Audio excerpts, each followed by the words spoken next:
This is the moment the losing streak ends. For 20 years, the same small surrender, 2 days off, one excuse, one missed call, stole every dream. Quitters don't fail, they give up too early. If the day you stopped quitting existed, this is it. Listen closely. This will be uncomfortable, but it will be honest. Stay for what follows, a ruthless blueprint that makes quitting impossible. Stop quitting. Stay. Repeat. This single decision will change everything. Chapter 1. Stop proving, start doing. This chapter is short and brutal. It is built to end the habit of performance. It is designed to force you back into the work. You have a choice. You can perform to be seen, or you can do the work that makes you real.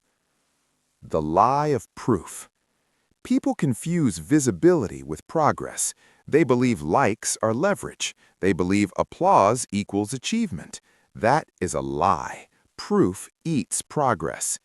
Think about the 30-day challenge. It starts with fireworks. Day 1, promise. Day 2, content. Day 3, confidence. Day 4, the excuse appears. The camera stayed. The work stopped. The promise became a post. Proof eats progress. Why does this happen? Because showing is easier than doing. Showing gives a hit of attention. Doing gives a hit of discipline. Attention is loud. Progress is quiet. You have a choice. Choose the quiet. Choose the days that add up. Real progress hides. It compounds. It accumulates in small, invisible deposits. A post looks like movement. A system creates movement. Proof eats progress. Repeat it until it lands. Proof eats progress. The doing habit. You need a ritual that cannot be negotiated. 20 minutes, one meaningful task, first thing, every day. No exceptions, no applause required, no camera, no announcement. Do the small day. Day 1, 20 minutes. Day 2, 20 minutes. Day 30, 1 hour of uninterrupted work built from those 20-minute wins. Do the small day. Make this concrete. Tonight, identify the single project that matters most. Tomorrow morning, before your phone, before your inbox, do 20 focused minutes on that one thing. Time box it. No distractions, no polishing, no posting. Here's a real pattern people miss. Consistency beats intensity. One entrepreneur started shipping small products every night for an hour. No launch hype, no PR, just one small deliverable every day for months. 500 tiny shipments later, a business had been built, not because of virality, because of pattern, because of daily repetition. Do the small day. Do the small day. Do the small day. Do the small day. Practical steps. Choose one work item, make it the smallest meaningful piece. Set a 20-minute timer. Protect that time. Do it first, before liking posts, before answering questions, before performing. You have a choice. Choose the quiet work. Choose the compound days. That's the key. Accountability that works. Public performance is accountability theater. It looks committed. It is not. Real accountability is private and relentless. Do it, track it, own it. Do it, track it, own it. Do it, track it, own it. Track daily. Use a paper log. Use a spreadsheet. Use a simple checklist. The tool does not matter. The system does. Mark the work done. No explanations, no excuses. Just the mark. The mark becomes momentum. Time box everything. 20 minutes is sacred. Set a start time, set an end time. When the timer rings, stop. Small, repeatable wins beat occasional heroics. That is the discipline. Remove the shine. Do not post every start. Do not broadcast every intention. Save the broadcasts for the outcomes. When the work is finished, then share. You don't need their permission. You don't need their applause. You don't need their permission. Design consequences. If you skip a day, pay a consequence that hurts. It can be financial, it can be social, It can be public in a controlled group that enforces the rule. Consequences are the muscle that keeps the rule alive. When the urge to quit arrives, the consequence decides for you. You have a choice. Choose the consequence that forces the work. Create a private system. Daily 20-minute start. Mark a check in a visible place. Weekly review. 3 wins, 1 fix. Monthly sprint. Scale one tiny win by 10%. Repeat the ritual, repeat the mark, repeat the consequence. Do it, track it, own it. Repetition that changes identity. Action writes identity. Your narrative answers one question every day. Who are you? Are you the person who finishes or the person who performs? Say the sentence, then live it. It's not about talent, it's about discipline. It's not about permission, it's about persistence. You have a choice. Choose discipline. Collect evidence. Save the logs. Keep the timestamps. These are your micro-proofs. They build an identity that cannot be argued with. Evidence breeds identity. Evidence beats excuses. A final instruction. When the urge to prove yourself appears, do this. Pause. Ask one question. Did this advance the work? If yes, continue. If no, stop. Proof eats progress. That is the key. This chapter ends with a simple demand. Start tomorrow. 20 minutes, one meaningful task. Protect it, mark it, repeat it. You have a choice. Choose the work. That's the key. You mastered the first step. Stop proving and start doing. Now let's lock the moment into a rule that can't be broken. Chapter 2. The moment begins with a rule. This chapter is simple. Simplicity wins. You have a choice. You can drift, or you can design an unbreakable rule. Quitting stops when a rule exists. Not a suggestion, not a hope, a rule. One rule, no exceptions. One rule, no exceptions. One rule, no exceptions. Create one ruthless rule. Pick one non-negotiable rule today. It must be clear, it must be enforceable, it must be tiny. No 2 consecutive days off. That works. One 20-minute work block before lunch. That also works. 1 page every morning. Fine. Pick one. Athletes do this all the time. They make one rule and live by it. They don't negotiate on practice. They don't debate warm-ups. They show up. The rule removes argument. The rule removes mood. The rule removes choice. You have a choice. Choose the rule. Why one rule? Because when you overload yourself with rules, you fail. Complexity breeds excuses. One rule focuses energy. One rule trains the nervous system. One rule creates identity. One rule, no exceptions. Say the rule out loud. Write it on a sticky note. Put it above the sink. Repeat it every morning. The voice in your head will test the rule. The voice will say, just today. Test it once and the rule is broken. That's the moment most people quit life. Don't be most people. That's the key. Tiny thresholds. The rule must be small enough to win. Too big and you delay. Too grand and you escape.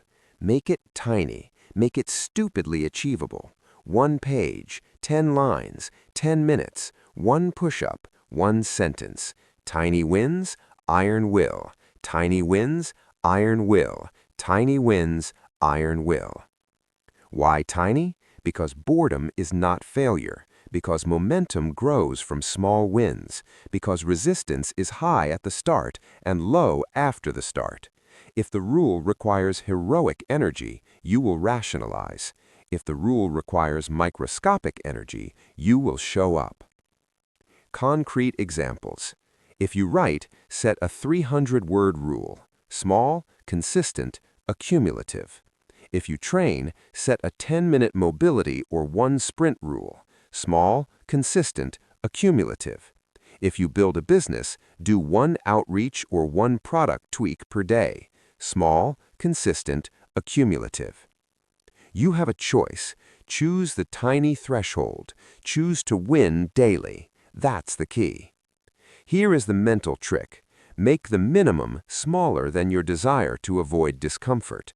Make the win easier than the urge to quit. When the mind protests, the muscle will already be in motion. You don't need their permission to start. You don't need their permission to continue. You don't need their permission. Locking mechanisms. A rule without locks is a suggestion. Locks are the parts that force you to act when you feel like fleeing. Lock the rule. Lock the result. Lock the rule. Lock the result. Use calendar blocks. Make the rule a recurring event. Put it on your most visible calendar. Treat it like a meeting with a boss who will fire you if you don't show.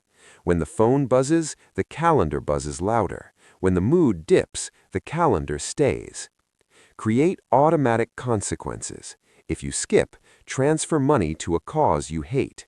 If you skip, post a public admission. If you skip, do 10 extra minutes the next day with double penalty. Consequences change behavior fast. The nervous system respects costs.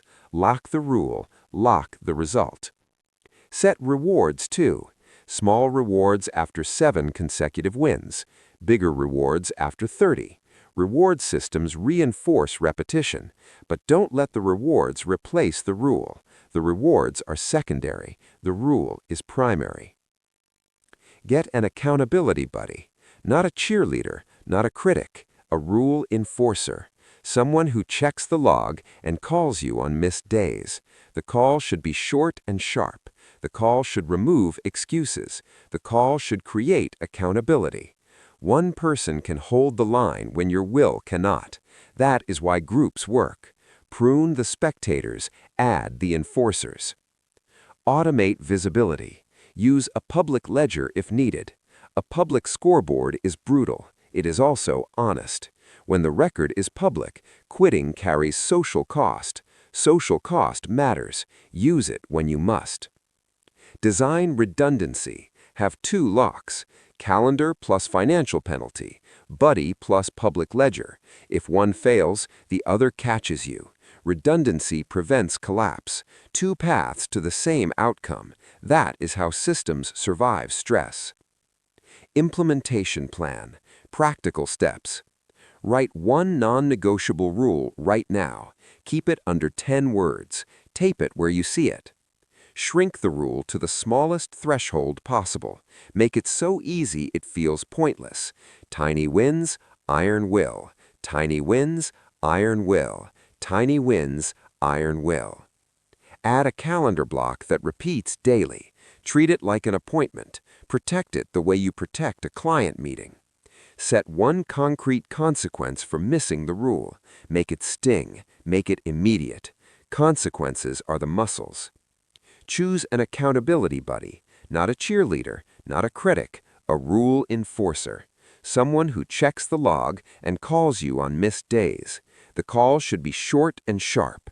The call should remove excuses. The call should create accountability. One person can hold the line when your will cannot. That is why groups work. Prune the spectators, add the enforcers. Automate visibility. Use a public ledger if needed. A public scoreboard is brutal. It is also honest. When the record is public, quitting carries social cost. Social cost matters. Use it when you must. Design redundancy. Have 2 locks. Calendar plus financial penalty. Buddy plus public ledger. If one fails, the other catches you. Redundancy prevents collapse. 2 paths to the same outcome. That is how systems survive stress. Implementation plan.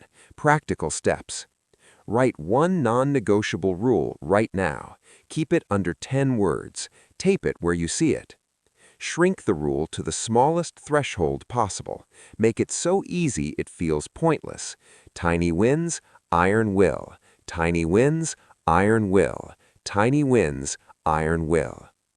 Add a calendar block that repeats daily.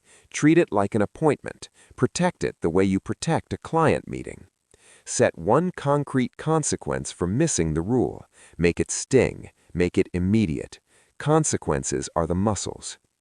Choose an accountability buddy, not a cheerleader, not a critic, a rule enforcer. Someone who checks the log and calls you on missed days. The call should be short and sharp. The call should remove excuses. The call should create accountability. One person can hold the line when your will cannot. That is why groups work. Prune the spectators, add the enforcers. Automate visibility. Use a public ledger if needed. A public scoreboard is brutal. It is also honest. When the record is public, quitting carries social cost. Social cost matters. Use it when you must. Design redundancy. Have two locks. Calendar plus financial penalty. Buddy plus public ledger. If one fails, the other catches you. Redundancy prevents collapse. Two paths to the same outcome. That is how systems survive stress. Implementation plan. Practical steps. Write one non-negotiable rule right now. Keep it under 10 words. Tape it where you see it. Shrink the rule to the smallest threshold possible. Make it so easy it feels pointless. Tiny wins, iron will. Tiny wins, iron will. Tiny wins, iron will. Add a calendar block that repeats daily. Treat it like an appointment. Protect it the way you protect a client meeting. Set one concrete consequence for missing the rule. Make it sting. Make it immediate. Consequences are the muscles. Choose an accountability buddy, not a cheerleader, not a critic, a rule enforcer. Someone who checks the log and calls you on missed days. The call should be short and sharp. The call should remove excuses. The call should create accountability. One person can hold the line when your will cannot. That is why groups work. Prune the spectators, add the enforcers. Automate visibility. Use a public ledger if needed. A public scoreboard is brutal. It is also honest. When the record is public, quitting carries social cost. Social cost matters. Use it when you must. Design redundancy. Have two locks. Calendar plus financial penalty. Buddy plus public ledger. If one fails, the other catches you. Redundancy prevents collapse. Two paths to the same outcome. That is how systems survive stress. Implementation plan. Practical steps. Write one. Chapter 3. The Cost of Early Exit. This chapter will make quitting feel expensive. That is the plan. You have a choice. You can stop and feel relief, or you can stay and buy the future you want. That choice is paid for. The price is real. Quitting is expensive. Hidden tax of quitting. Quitting is not free. It costs momentum. It costs opportunities. It costs identity. Every small surrender compounds. Every small surrender raises the bill. Think in deposits and withdrawals. Each day you show up is a deposit. Each time you quit is a withdrawal. Withdraw enough times and your account is empty. You have a choice, deposit or withdraw. That's the key. Measure the cost, not in feelings, in results.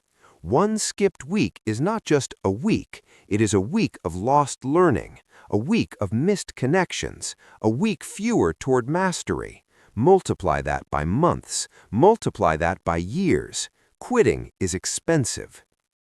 Hear a true story, not a name, just a fact. A founder worked on a product for 2 years, nights, weekends. He had one final round of outreach scheduled, one more call. He felt tired. He canceled the call. 2 weeks later, a competitor launched. The competitor used a single idea he had practiced. The competitor took the clients. The founder watched success he almost owned go to someone else. He quit at the edge of a breakthrough. The cost was not only revenue, it was confidence. It was the identity of being the person who completes. Quitting is expensive. Repeat it. Quitting is expensive. Quitting is expensive. Quitting is expensive. Emotional short-term gain.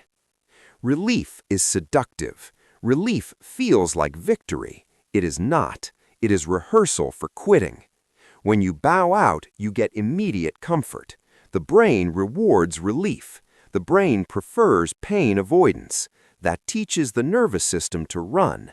That trains you to take the easy exit. You have a choice: stay or flee. Stay trains persistence. Flee trains habit. You must learn to sit with the discomfort. You must learn to let the feeling pass.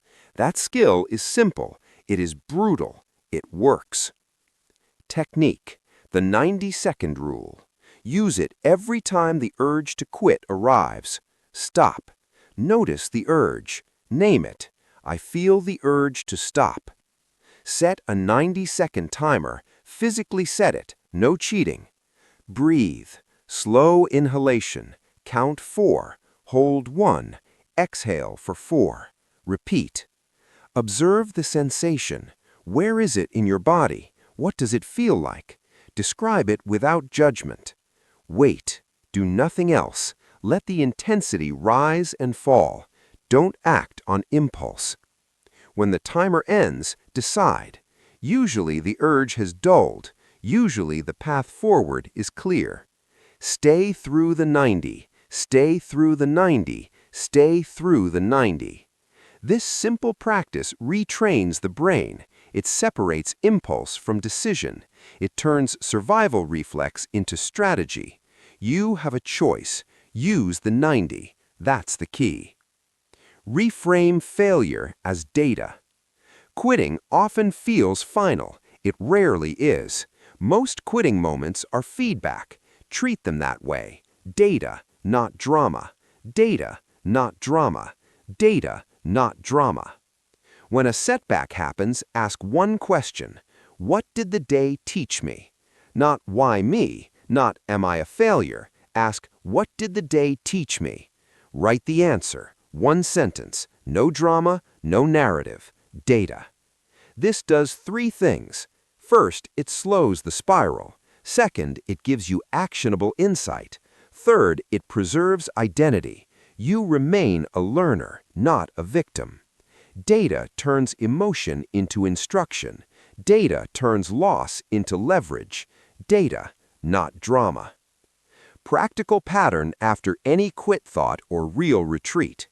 Pause immediately. Breathe. Use the 90-second rule if needed. Ask, what did the day teach me? Data, not drama. One sentence, one fix. Implement. Track every day. Paper, app, anything. Evidence over emotion. Evidence breeds identity. Set a small penalty for quitting. Make it immediate, make it real. Consequences teach fast. You have a choice. Choose the long view. Choose to pay now with discomfort so later you avoid the much larger cost of lost years. That's the key. Closing and transition. Quitting is expensive. Quitting steals time, momentum, and identity. You can avoid that bill. Use the 90-second rule. Ask for data. Build evidence. Make quitting costly. You learned the price. You learned the tools. Now use them. Protect the chain you created in Chapter 2. Don't let small surrenders break it. You survived the truth about cost. Next is practical. Make showing up automatic. Make starting frictionless. Chapter 4. Make it too easy to show up. This chapter is about the single thing that kills more projects than talent: the start. Start friction is silent. It is small. It is lethal. You have a choice. Remove the friction. Show up. Repeat. Start without thinking. Remove startup friction. If starting requires thought, you will lose.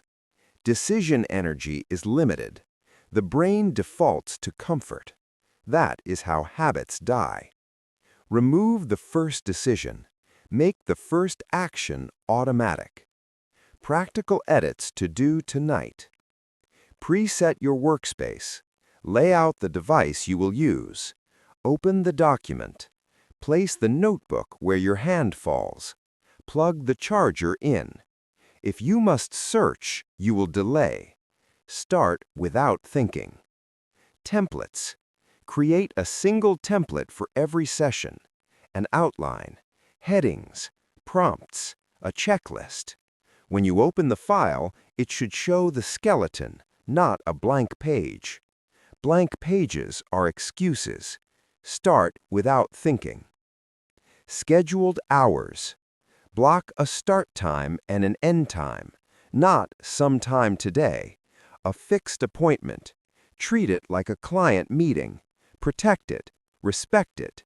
Start without thinking. Tools ready. Browser tabs preloaded. Timer set. Phone on Do Not Disturb. Music cued if it helps. Water and a snack nearby. Remove decision points. Start without thinking. Micro setup. If you create video or audio, set the mic, camera, and recording folder in advance. If you code, open the project and run the build once the night before. The morning should be about execution. Start without thinking. Why this works? Starting costs energy. Preparing in advance transfers that cost to a low-energy moment. Preparation wins. Preparation beats willpower. That's the key. Case study. Simple and brutal. A writer could not ship daily. He blamed mornings. He blamed mood. He blamed the kids. He blamed motivation. He tested willpower for months and failed. Then he changed one thing: prep. Each night he opened a file. He wrote one sentence prompt. He titled the doc. He placed the laptop on the kitchen table. He set an alarm for 6 a.m. He put his phone in another room. In the morning, there was nothing to decide. He sat. The prompt was there. He wrote one paragraph. One paragraph turned into 20 minutes of focus. 20 minutes turned into 2 sessions. 30 days later, his output had doubled. Not because he felt more motivated, because the start was gone. Start without thinking. That's the key. You have a choice. You can turn preparation into your secret weapon. You don't need their permission to prepare. You don't need approval to do it. Do it. Habit stacking. You cannot create a habit from nothing. You must attach the new action to what already exists. This is habit stacking.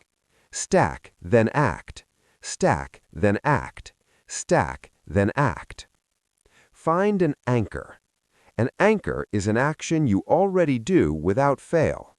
Brush your teeth, make coffee, finish lunch, fold laundry. These are reliable triggers. Attach one tiny action to the anchor. Keep it microscopic. Examples: brush teeth to 10 minutes of writing. First sip of coffee to 1 sales outreach. After lunch plate is cleared to 15 minutes of learning. Start of commute to 1 audio lesson. Before bedtime shower to 1 paragraph review. Make the new action smaller than your resistance. 1 page becomes 10 pages if you start. 10 minutes becomes 20 after momentum. Tiny wins compound. Tiny wins build iron will. Tiny wins, iron will. How to build a stack tonight. List 3 routines you never miss. Pick a tiny action for each, under 10 minutes, under 1 page. Write the stack as a sentence. After X, I will do Y. Do it for 7 days without skipping. Mark the days. You have a choice. Stack deliberately. That's the key. You don't need their permission to attach your work to a daily routine. You only need consistency. Ritualize arrival. Ritual is the short sequence that tells the brain, now we work. Ritual wins the war. Ritual wins the war. Ritual wins the war. Create a 7-second ritual. Yes, 7 seconds. Fast, repeatable. Rituals are small ceremonies that cleanly switch states. A 7-second ritual example. Close the door, 1 second. 5 slow breaths, 5 seconds. Finger snap and open the file, 1 second. Total, 7 seconds. Total, signal received. Your body now knows it is work time. Another ritual example for recording. Flip the mic switch, say the cue line, 1 paragraph, 1 minute, begin, push record. Simple, sacred, repeat the cue every session. Why this works? The brain loves patterns. Small repeated cues reduce friction. They make startup automatic. When mood drops, ritual enforces action. Ritual wins the war. Design rituals that are sensory. Use sound, use touch, use movement. Keep them identical. Do not change them when you feel different. Rituals are stronger than mood. That is the point. Tactical playbook. Put it together. Tonight, prep. Lay out the workspace. Open the file. Set the template. Write 1-sentence prompt. Start without thinking. Stack. Choose a reliable anchor. Attach a tiny action. Write the sentence, after X, I will do Y. Stack, then act. Ritual. Create a 7-second arrival sequence. Practice it before bed. Use it at every session. Ritual wins the war. Timer. Use a 20-minute timer for the session. Protect the time. No multitasking. Mark. Tick the session in a physical log. 1 check. Evidence beats intention. Repeat the sequence. Repeat the system. Repeat until the system replaces debate. You have a choice. Build the system. That's the discipline. That's the key. Objections and answers. I'm not a morning person. Start at a time you will show up. Apply the same prep. Start without thinking. I work shifts. Build portable prep. Keep a kit. Use your phone for templates. Stack, then act. I have kids. Prep in the hours you control. Tiny wins add up. Ritual wins the war. It's not about talent, it's about discipline. It's not about motivation, it's about preparation. It's not about permission, it's about practice. You don't need their permission. You have a choice. Closing and transition. You removed the largest excuse. You made the start invisible. You linked work to what you already do. You built a ritual that forces arrival. Start without thinking. Stack, then act. Ritual wins the war. You protected the rule you set in Chapter 2. You protected the deposits from Chapter 3. Now, with starting solved, the next enemy is perfection. Perfection hides behind polish and stalls progress. Ready to kill it? Chapter 5. The Silent Cost of Seeking Perfection. Perfection looks noble. Perfection feels safe. Perfection is a trap. You have a choice, ship or stall. That's the key. Perfect is the procrastination mask. Say it out loud. Perfect is the procrastination mask. Perfect is the procrastination mask. Repeat it until it hurts. Perfection hides behind tiny edits. Perfection hides behind endless polish. Perfection hides behind rewrites that never end. The work waits while the person polishes. Perfection paralyzes. Polish delays feedback. Polish delays sales. Polish delays learning. When you chase polish, you delay information. You delay truth. You delay results. Perfect is the procrastination mask. Think of two product paths. One team builds a polished demo. They adjust UI for weeks. They rework copy. They tune colors. They chase the perfect image. The other team ships a minimum viable product. It's ugly, it's functional, it has flaws. It launches, it gets users, it gets revenue, it learns. The ugly product iterates faster. The polished demo dies in the lab. The market prefers function over finish. Do not confuse smooth with successful. You have a choice, move or muse. That's the key. Perfection trains you to wait. Waiting becomes a habit. Waiting becomes identity. I will launch when it's perfect becomes I never launch. Identity follows action. Evidence matters. Ship something. The evidence you collect becomes your backbone. Perfect is the procrastination mask. Publish ugly, improve fast. The opposite of perfection is a feedback loop. Ship, learn, repeat. Ship, learn, repeat. Ship, learn, repeat. An ugly launch is not failure. It is a test. It is a data point. It is a chance to correct. The faster you ship, the faster you learn. The faster you learn, the faster you find product market fit. Small iterations compound. Small fixes add up. What looks small today becomes huge tomorrow. Practical rules for publish and learn. Set a 1-week launch clock. Build only what you need to run the test. No bonuses, no future features. Ship the smallest thing that proves a P assumption. Collect feedback immediately. Emails, simple survey, usage metric. Prepare to listen. Set the 48-hour freeze after launch. No major changes allowed. Track requests and prioritize after the window. Commit to 1 iteration cycle every week for the next month.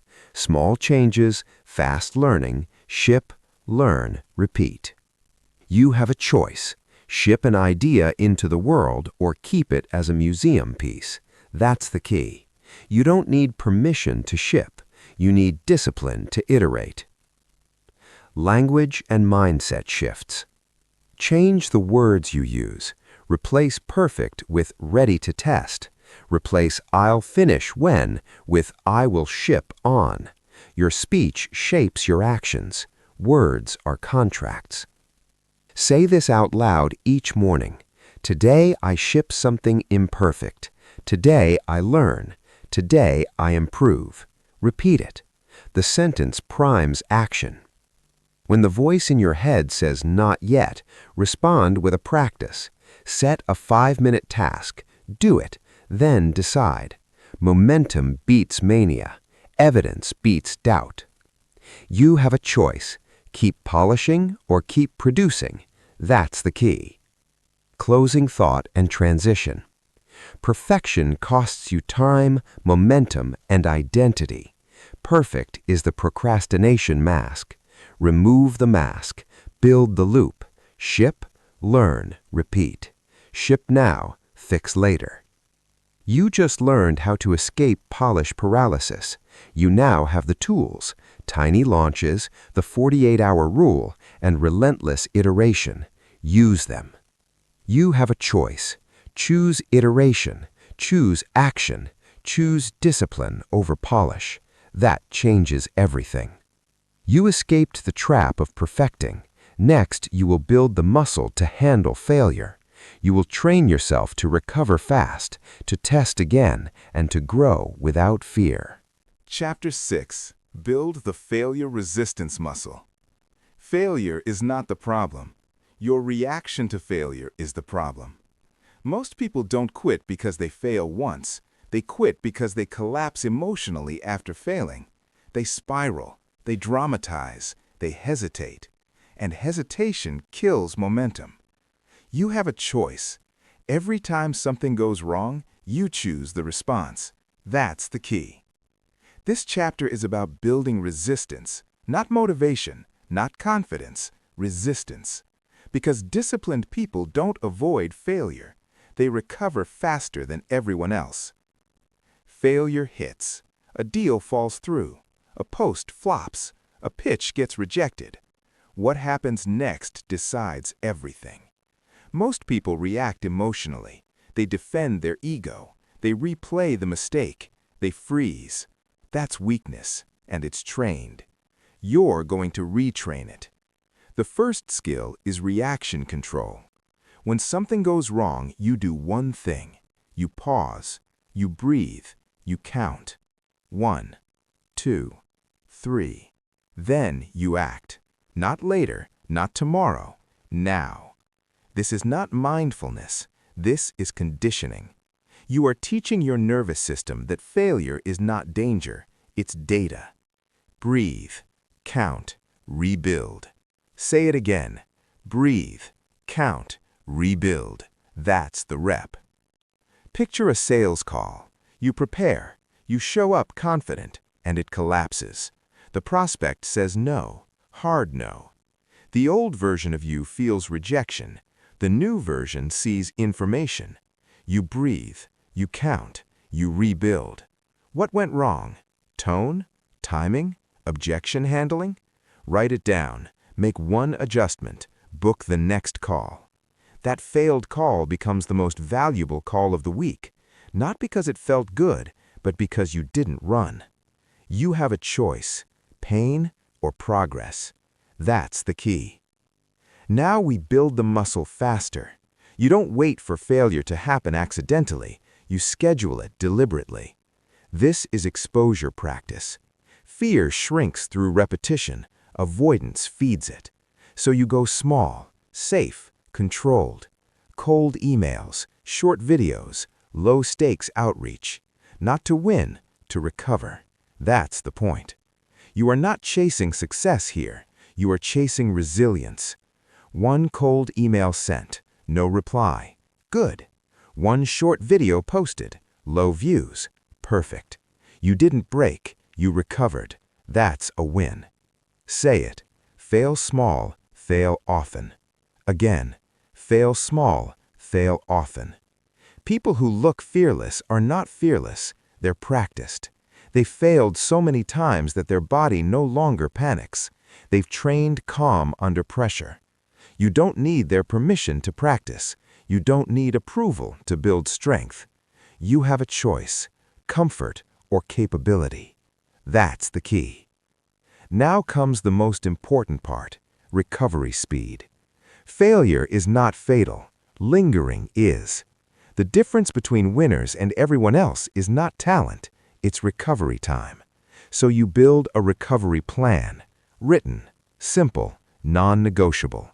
When something goes wrong, you don't ask, how do I feel? You ask, what's the next step? And it's already written. No wandering, no drama, no self-pity, just movement. Missed a deadline? Next step is sent within 24 hours. Lost a client? Next step is 3 outreach messages. Posted and flopped? Next step is adjust headline and repost. Say it.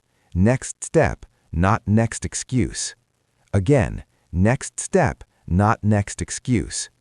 Excuses feel smart. They sound reasonable. They keep you stuck. Action feels uncomfortable. It moves you forward. It's not about failure. It's about discipline. Say it clearly. It's not about failure. It's about discipline. That's the key. You don't rise because things go well. You rise because you refuse to stay down. You don't need motivation here. You need rules. Rules remove emotion. Rules create momentum. Breathe, count, rebuild. Fail small, fail often. Next step, not next excuse. Repeat these long enough and failure loses its power. You have a choice, react emotionally or respond strategically. That choice defines your future. That's the key. You've learned how to fall without quitting. You've learned how to lose without breaking. You've learned how to recover faster than fear. Now comes the next discipline, the one that protects your energy and sharpens your focus. You've mastered recovery. Now you must master restraint. Chapter 7. The company you keep determines staying power. You don't quit alone. You drift with help. Most people think discipline is personal. It's not. It's social. Who you keep around you either hardens your spine or softens it. You have a choice, and that choice is people. That's the key. This chapter is about staying power, not motivation, not talent. Staying.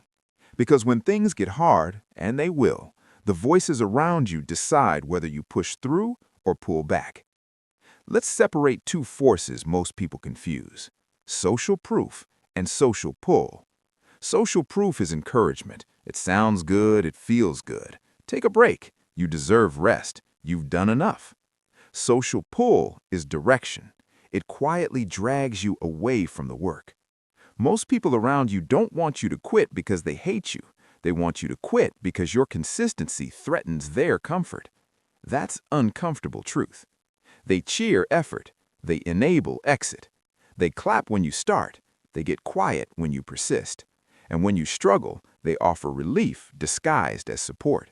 That's not evil. It's human, but you must see it. You don't need their permission to outgrow them. Say it.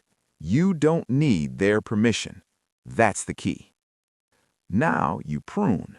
This is not about cutting everyone off. It's about removing influence. You run a checklist. Who minimizes the work? Who normalizes quitting?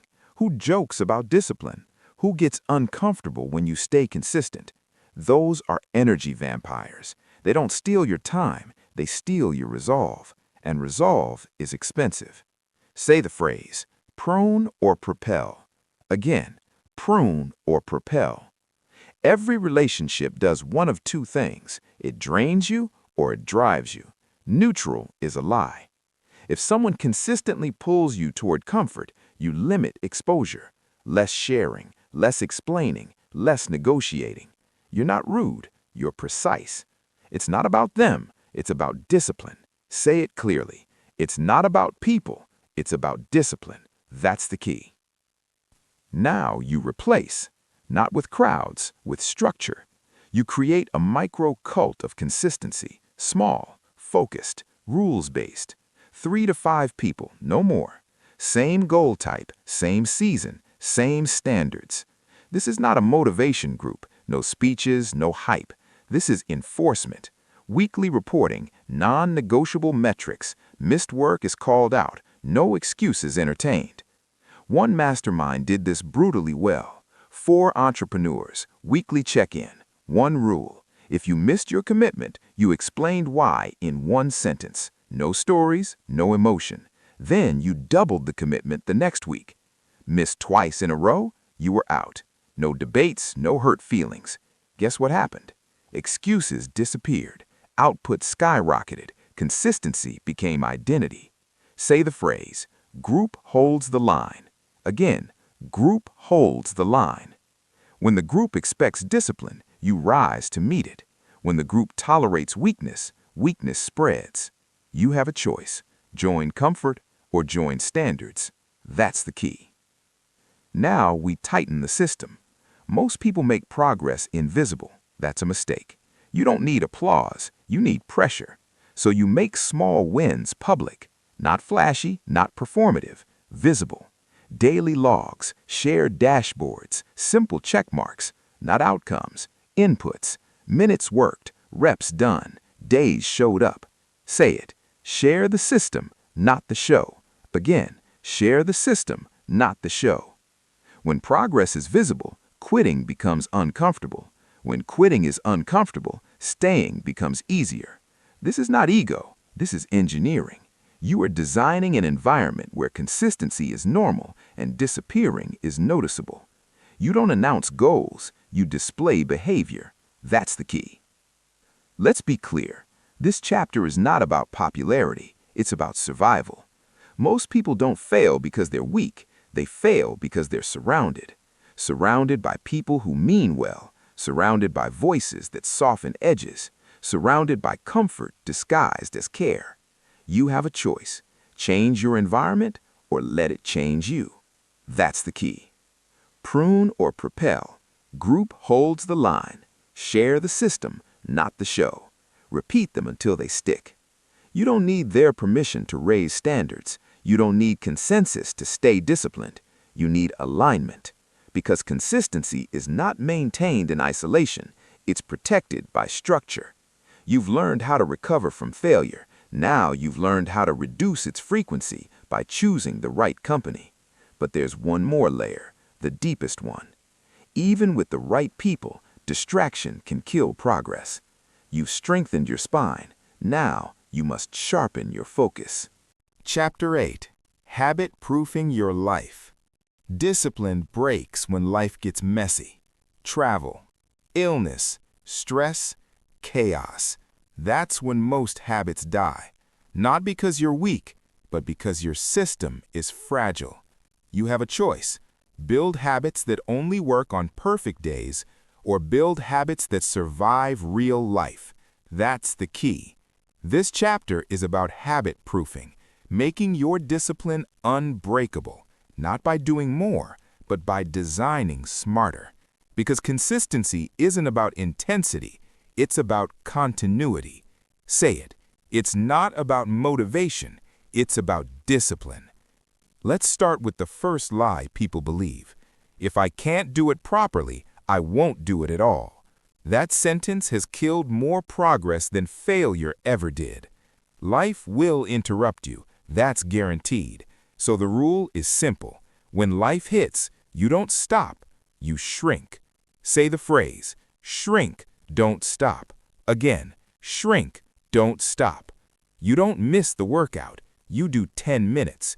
You don't skip writing, you write 1 paragraph. You don't abandon the habit, you scale it down until it fits the day.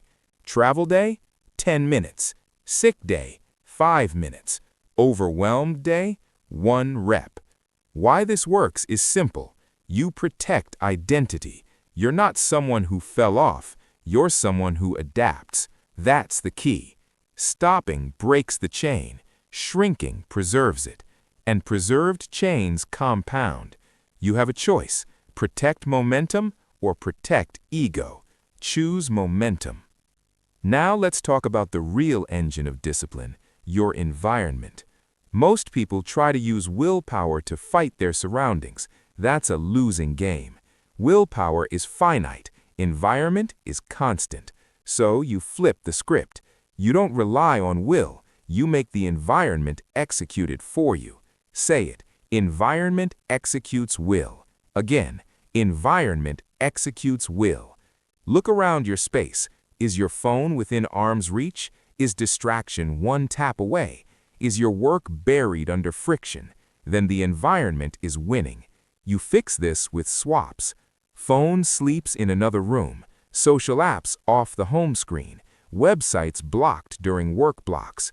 Workspace preset. Notebook open. File loaded, timer ready. Starting should require 0 decisions because decisions drain energy and drained energy quits early. That's the key. You don't rise to motivation, you fall to your setup, so set it well. You don't need their permission to change your environment. You don't need to explain why you block apps. You don't need approval to protect focus. Say it. You don't need their permission. Next comes the mistake almost everyone makes. Single path habits.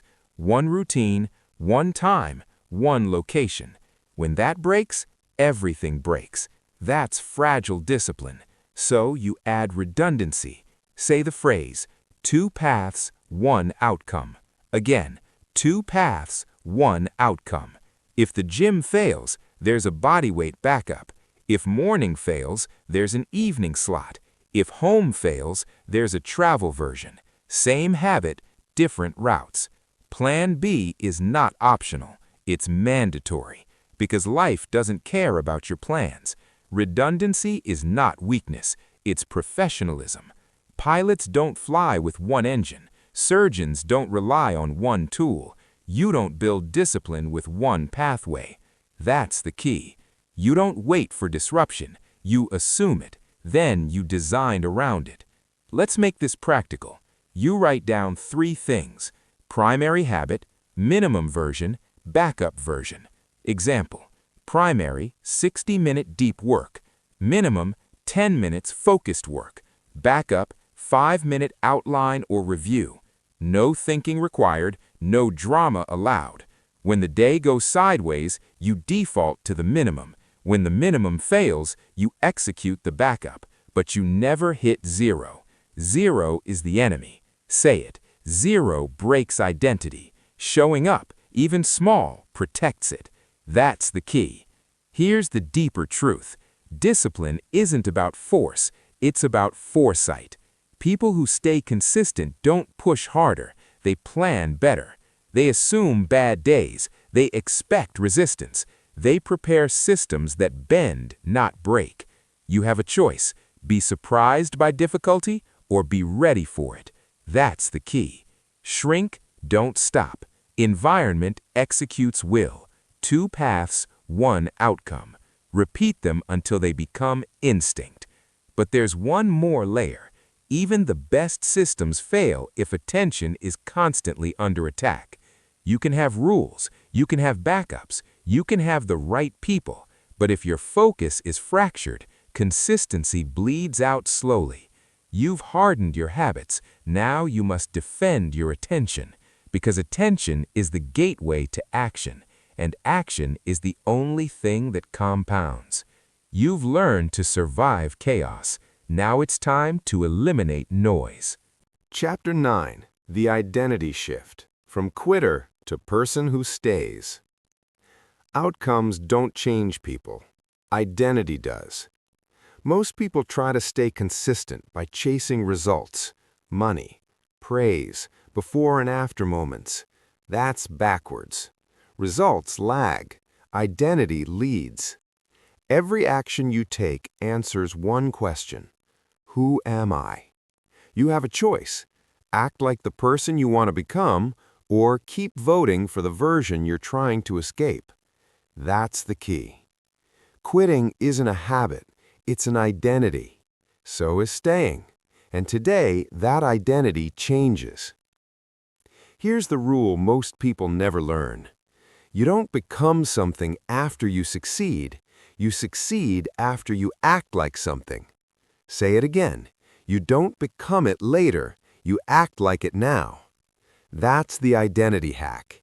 Instead of saying, "I'll finish when I feel confident," you say, "I'm the type of person who finishes." Instead of saying, "I'll stay consistent when life slows down," you say, "I'm the type of person who shows up anyway." Those words matter, because behavior follows belief. Repeat the phrase, "Act like who you want to be."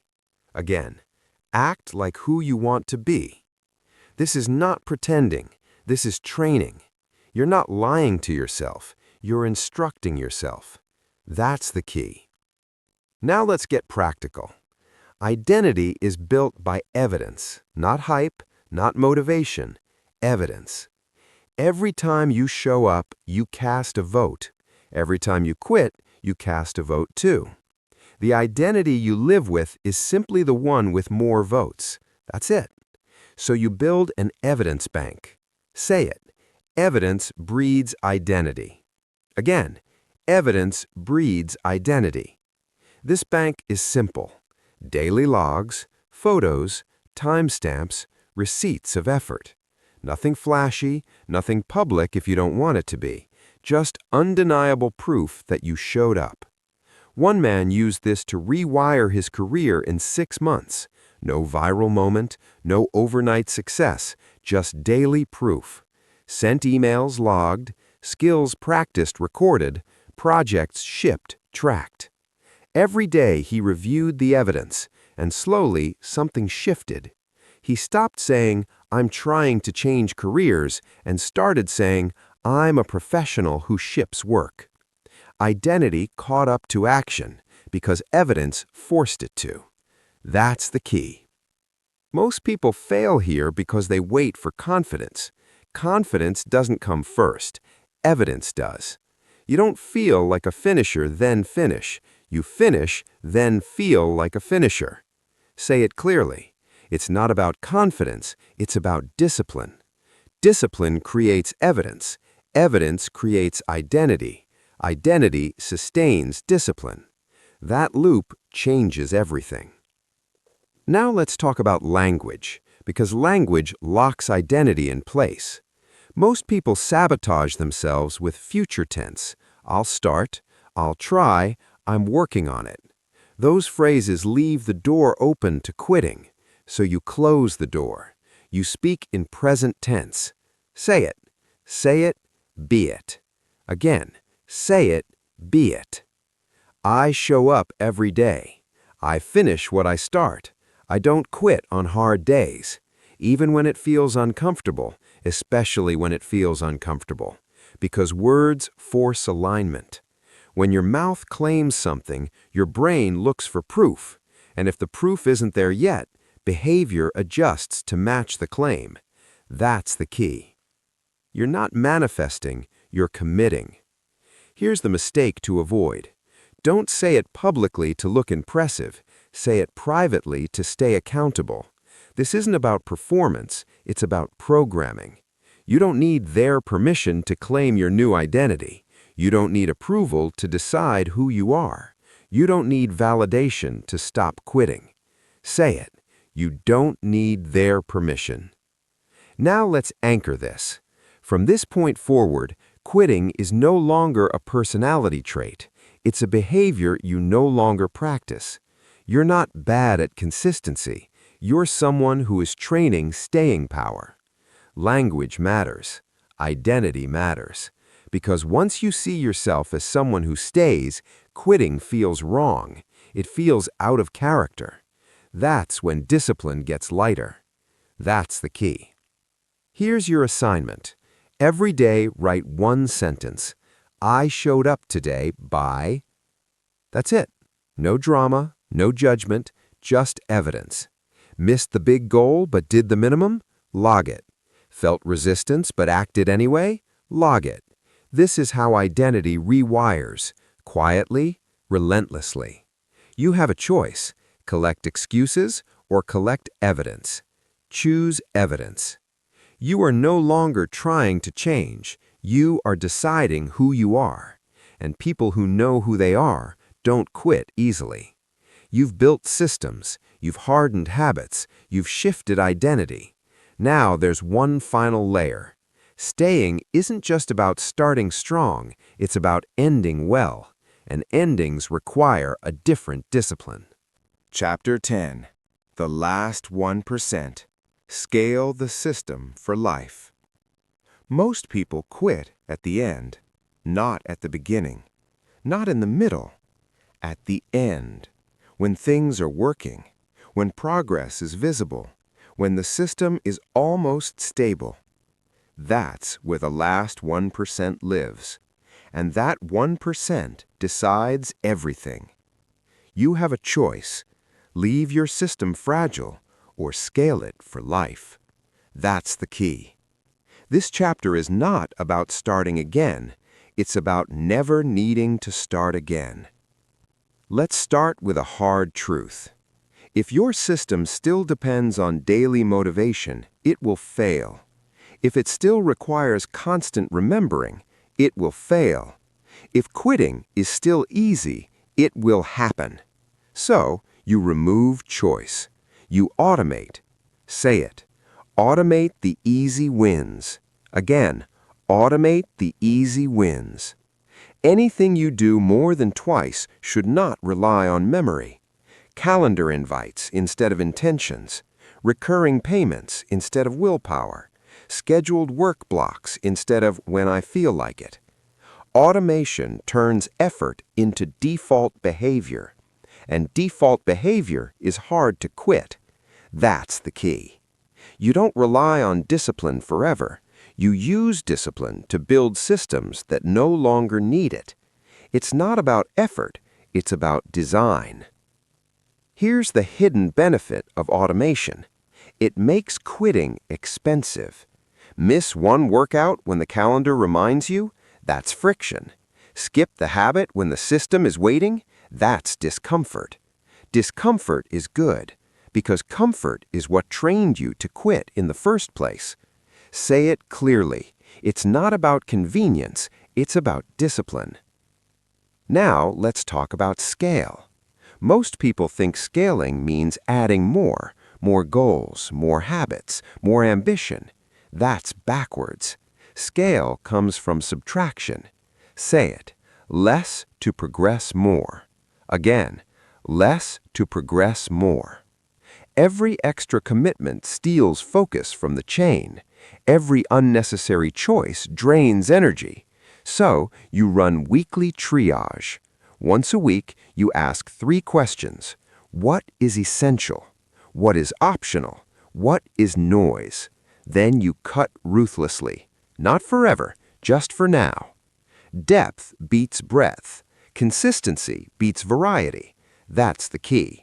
You don't need 10 habits. You need 3 that survive everything. You don't need endless options. You need a narrow path you walk daily. And you don't need permission to simplify. Say it. You don't need their permission. Here's where most people relapse. They let mood make decisions. When they feel good, they do more. When they feel bad, they do less. When they feel bored, they quit. So, you replace mood with rules. Say the phrase, rules over mood, rules over mood, rules over mood. Again, rules over mood, rules over mood, rules over mood. Rules don't negotiate. Rules don't explain. Rules don't care how you feel. Rules protect momentum when emotion tries to sabotage it. That's the key. Now you build the long game rule set. This is not complicated. It fits on 1 page. 3 rules, 3 rituals, 3 backups. Rules are non-negotiable behaviors. Rituals are daily anchors. Backups are emergency versions. Example, rule, never miss twice. Ritual, 10-minute daily review. Backup, 5-minute minimum action. Simple, clear, unemotional. You read this manifesto once a week, not to feel inspired, but to stay aligned, because alignment beats motivation. Let's lock this in. At this stage, quitting doesn't feel tempting anymore. It feels inconvenient. It feels off-pattern. It feels expensive. That's when you know the system is working. You didn't become stronger. You became smarter. That's the key. Now, zoom out. This entire book comes down to one decision. Not once, daily. You have a choice. Perform or progress. Quit or adapt. React or design. And every day you choose, you become someone else. You didn't stop quitting because you felt inspired. You stopped quitting because quitting no longer fit who you are. Identity changed. Systems locked in. Rules took over.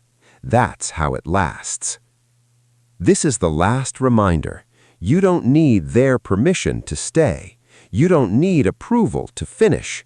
You don't need motivation to continue. You need a system that assumes reality, and you've built it. Now live inside it, every day, quietly, relentlessly, because the moment you stopped quitting was the moment everything else finally had a chance to work. This is the end of the speech, but not the end of the change. Quit small, and the rest of life follows. Stop proving, start doing. Build one ruthless rule and refuse every loophole. Make showing up so easy the mind surrenders to the routine. Fail fast, learn faster, and never treat a setback as an identity. Prune people who enable quitting and plant the people who will hold the line. Shrink the task, don't stop. Automate the pattern, collect the evidence, claim the identity. Today, pick one tiny, non-negotiable rule and never break it for 2 weeks. If that sounds too small, that's the point. Accept the discomfort, build the muscle, win the day. If this landed, do two things now. Like this video and subscribe to Mindshift Audiobooks for every future lesson that makes quitting impossible. The moment your life stops being taken by small surrenders is the moment everything changes. Will it change for you? Prove it. Start now. Like, subscribe, Mindshift Audiobooks.